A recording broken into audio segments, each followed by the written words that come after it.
I mean, I can't see it being as bad again. Can't be, so, no. So we're bound to pick up more points, surely, away from home. Here we go. Welcome to the Pompey Pod with Mike and Dan. It's the final Pompey Pod of this 24-25 season. And we're a championship side again next season, which we knew. We finished 5 games unbeaten. What was your overall thoughts on the Hull City game, Dan? Good evening, by the way. Sorry, skipped that, didn't I? Hello. You all right? Very good of me. Very good. Very good. Hull City game. Yeah, the Hull City game. Well, I'll be honest, Mike.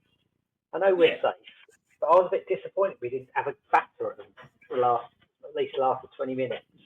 Just have a good go at them. Because if it was us in that position where we needed a point away from home, we would be clinging on, wouldn't we? Be back against the wall, making mistakes. But so that was anything. It didn't really matter, but I just would have liked to see us have a few more shots at least. Yeah, put a bit of pressure because at that stage, I don't know, Hull fans would have known that at that point a draw would have been good enough because obviously Luton were getting battered by West Brom. But it would have been nice to have had a go. Like you say, we would definitely have been edge of the seats, nail biting, wouldn't we? Yeah. Oh yeah, definitely. But you could say they actually had the clearer chances, couldn't you? Killip got another going goal, which I thought was interesting. Yeah. Well, I thought he did all right. What was the game before that he played? Sheffield Wednesday. What do you say? Yeah, I thought he did okay. That game looked all right, and then but he just could kick a ball, could he? For a start, he had a couple of decent saves, didn't he? Bit last ditch, but do you think he did enough to convince Mousinho to keep him? Possibly not. Okay. All right. We rely on Schmidt for his kicking, don't we? And that game showed the difference, I think, in the 2 goalies. But sorry, carry on. Yeah, I think Schmidt is clearly our undoubted number 1 now, isn't he? I think it's just a case of, I don't know whether they're looking to keep Archer, replace Archer, maybe keep Killip for that, or whether, I don't know, maybe keep Stewart in as number 3 next year. Who knows? I don't know what they're thinking. But Saydee came on, took his goal well. How was he other than the goal? Saydee was all right, wasn't he? I thought it was like one of his League One performances where we'd bring him on as sub just to the game, annoy people.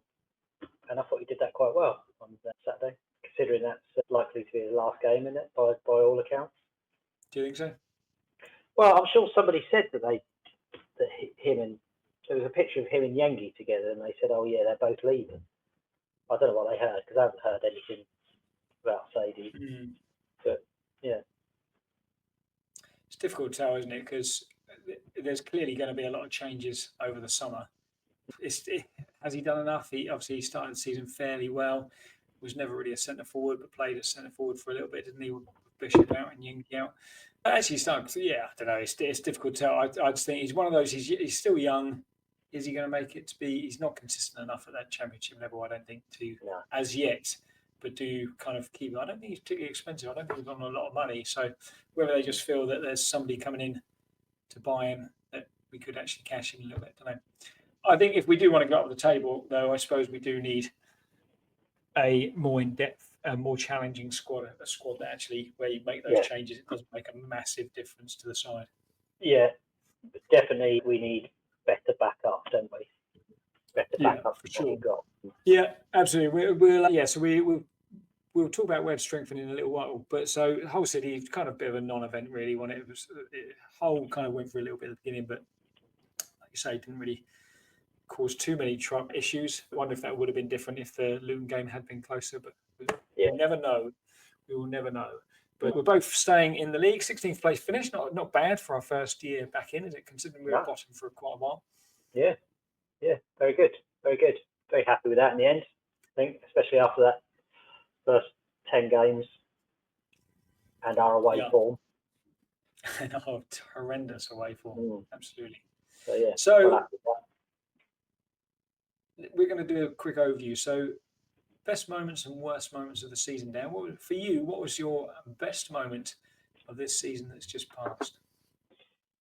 Well, I put beating Leeds at home being one of them, but then I thought, well, actually, both games against Leeds, I thought to take 4 points off the eventual winners.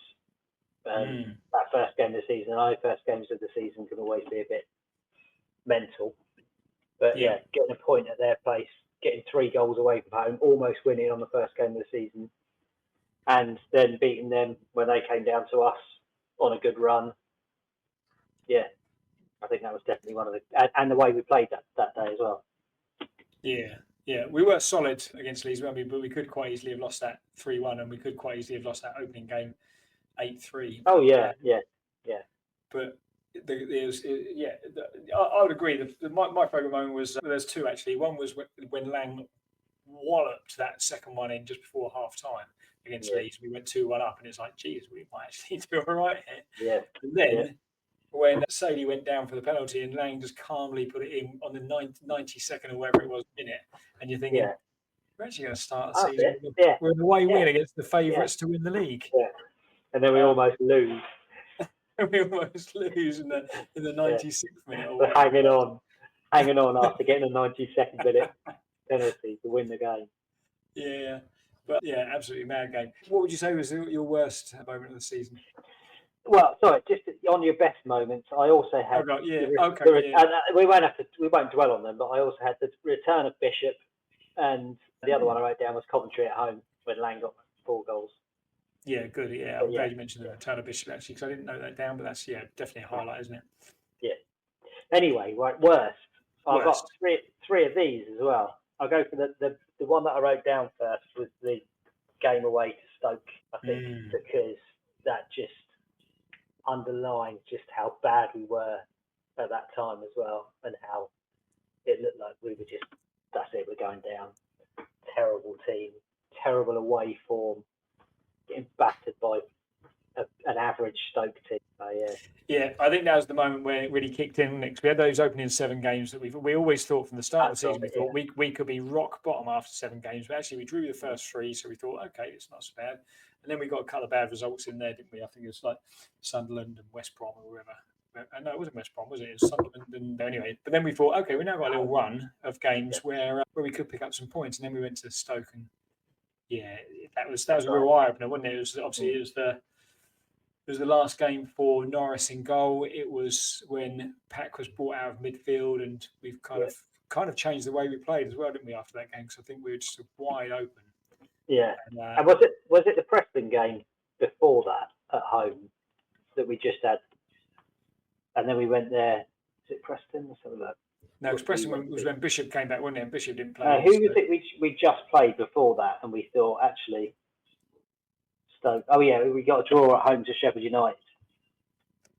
Yes, that's right. Come on, now we can go and get 3 points from Stoke. Yeah, bad one. Yeah. What else? Did you have anything else? I think the 2 defeats against Plymouth. I think. Yeah, I've got that written down. Up there, to not take a single point for a team who were consistently bad throughout the season. You can kind of understand to a degree in the early stages of the season, because we played okay down at Plymouth, but just a soft goal to concede quite near the end, and we didn't really create enough, did we? We had no centre forward at the time. And it was especially that second game. Sorry, against Plymouth. Like you were going to say. Just after we'd beaten Leeds, and we thought that's the hard game out of the way, and get a nice easy 3 points at home to Plymouth, they were really bad at that point as well, rock bottom, weren't they? Yeah. It wasn't to be. No. It was really poor. Yeah. Okay. So where do you think we did particularly well? What position wise, or? Well, just in general. I'll give you an example from what I think is. I think 2 things really. It was one sticking with the manager. I don't think there was ever a chance the Eisners were going to get rid of him. I think the plan all along was we could go up and go back down, but I think sticking with the manager when a lot of teams around us didn't, and as we saw with kind of Plymouth and Luton and Cardiff, it didn't work for any of them, changing their manager. But I think the other one would be realising that we can't play the way that we played last year. And as we said many times last year, we got away with a few last year, didn't we? But the quality so much better in the Championship, we won't get away with it, but actually we're getting battered at times. But I think to change the way we played so dramatically from being kind of like just slow passing, looking for opportunities, to a high press, which worked, I thought, exceptionally well when we had Ritchie, Lang, Bishop, and Murphy doing that press, and then two centre midfielders behind. I thought it was less effective when Lang got injured, but to make that decision to change that, I think was a big decision from Mousinho, and just to kind of go from being a possession-based team to actually, let's not worry about possession. Yeah. I think we went to like some average of 32, 33% possession after that. Mm-hmm. So that was my I agree. Yeah. Brilliant. Yeah. Carry on. Sorry, what was that? That was a motion detector at the front door. Oh, okay. I don't think what we did well, so we did have that written down. So I haven't done what we did well, but that's what I mean. I agree with the Mousinho thing, keeping Mousinho when we started doing the high press. Yeah, and like you say, it was a conscious decision after that poor first start, the first 10 games. And it worked, didn't it? Well, it worked, especially at home. I think we got quite a few goals from putting pressure on defenders, the opposition teams making mistakes. So I almost thought naive of some teams to come and still try and play out from the back. It was ridiculous at times how often they did it. And there's one in particular, I can't remember who it was against, but Murphy nicked the ball, and it's just kind of like, lads, just think about it. It's kind of the teams who are doing well against us are the ones who are just playing straight through that press. Yeah. And like West Brom did and spanked us 5-1. But it's not enough teams cottoned onto that, do they? Okay, so where can we improve next season? We're not squad wise, but I think there's an obvious answer to this. What do you mean? Not squad wise? So, not where can we improve in the squad? Because we'll talk about the squad in a minute, where we need to strengthen in the squad. But what can we improve as a club, as a club, from where? Because I think it's going to be tough. Anything to do with the injuries? Well, yeah. Sort out the injuries, that'd be good. Check if there is an issue with the training ground that's causing all these injuries. Well, because we do get an abnormal amount, don't we? We do. Especially when players come to us who some people would say it's down to history of players who come to us, like Atkinson. When you get somebody who's got a history of injuries, it's likely to then reoccur. But although his injury was different, wasn't it, to what he had before? I don't know what the answer is. Yeah.